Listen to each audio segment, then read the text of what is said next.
নমস্কার বন্ধুরা, সাতবাহারের আজকের একটি নতুন পর্বে আপনাদের সকলকে জানাই অনেক স্বাগত। আমি আজ বানাবো ডিম আর বেগুন দিয়ে অসাধারণ স্বাদের একটি রেসিপি। তাহলে চলুন রেসিপিটা দেখে নেওয়া যাক। প্রথমে একটা বড় সাইজের বেগুন আমি এভাবে চৌকো চৌকো করে কেটে নিয়েছি। এরপর বেগুনটার সাথে নুন হলুদ মাখিয়ে 5-10 মিনিটের জন্য রেখে দেব। এখানে একটা ছোট্ট টিপস, বেগুনের গায়ে নুন হলুদ মাখিয়ে 5-10 মিনিটের জন্য রেখে দিয়ে তারপর বেগুনটা ভাজলে কিন্তু অনেক কম তেলে বেগুনটা ভাজা হয়ে যায়। প্রথমেই আমি কড়াতে দিয়ে দিয়েছি 3 চামচ মতো সরষের তেল। এরপর নুন হলুদ মাখিয়ে রাখা বেগুনটা আমি ভালো করে ভেজে নেব।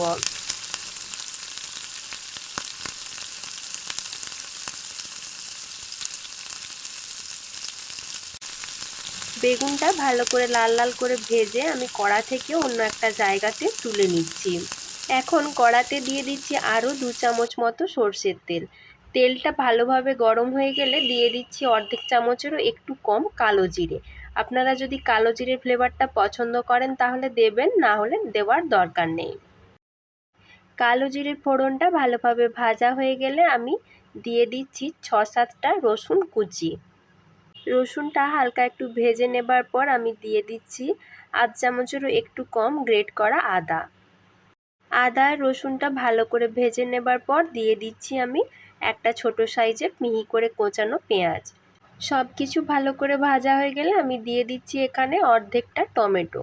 টমেটোটা আমি ছোট করে কুচিয়ে নিয়েছি। এবার টমেটোটা একটু ভেজে নেব। টমেটোটা যাতে সহজে নরম হয়ে গলে যায় সেজন্য দিয়ে দিচ্ছি স্বাদ মতো লবণ। এরপর দিয়ে দিচ্ছি অল্প পরিমাণ একটু জিরের গুঁড়ো আর দিচ্ছি একটু হলুদের গুঁড়ো আর দিচ্ছি অল্প পরিমাণ একটু কাশ্মীরি লাল লঙ্কার গুঁড়ো, এতে করে কালারটা খুব ভালো আসবে। তার সাথে দিয়ে দিচ্ছি অল্প পরিমাণ জল যাতে মশলাটা পুড়ে না যায়।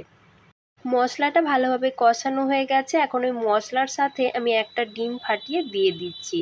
ডিমটা দেওয়ার পর আমি খুন্তির সাহায্যে ভালো করে ডিমটা এভাবে নাড়িয়ে যাব যাতে ডিমটা টুকরো টুকরো হয়ে যায় এবং ভালো করে ভাজাও হয়ে যায়।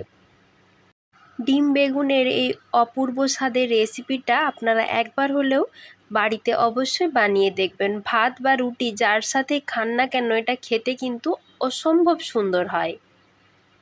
মশলাটা কষানোর সময় আমি দিয়ে দিয়েছিলাম কয়েকটা কাঁচা লঙ্কা কুচি, যেটা আমার দেখানো হয়নি।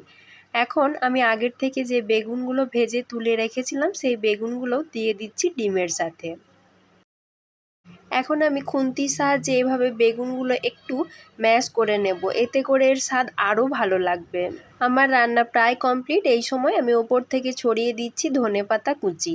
এই ধনেপাতাটা কুচিটা দিলে কিন্তু এর স্বাদ অনেক ভালো হয়। অবশ্যই করে ধনেপাতা কুচিটা দেবার চেষ্টা করবেন। এখন আমি গ্যাসের ফ্লেমটা অফ করে দিচ্ছি। আপনারা আমার আজকের রেসিপি কেমন হলো তা কিন্তু কমেন্ট করে জানাতে একদমই ভুলবেন না। আর ভালো লাগলে অবশ্যই একটা লাইক করবেন এবং সকলের মাঝে বেশি করে শেয়ার করবেন।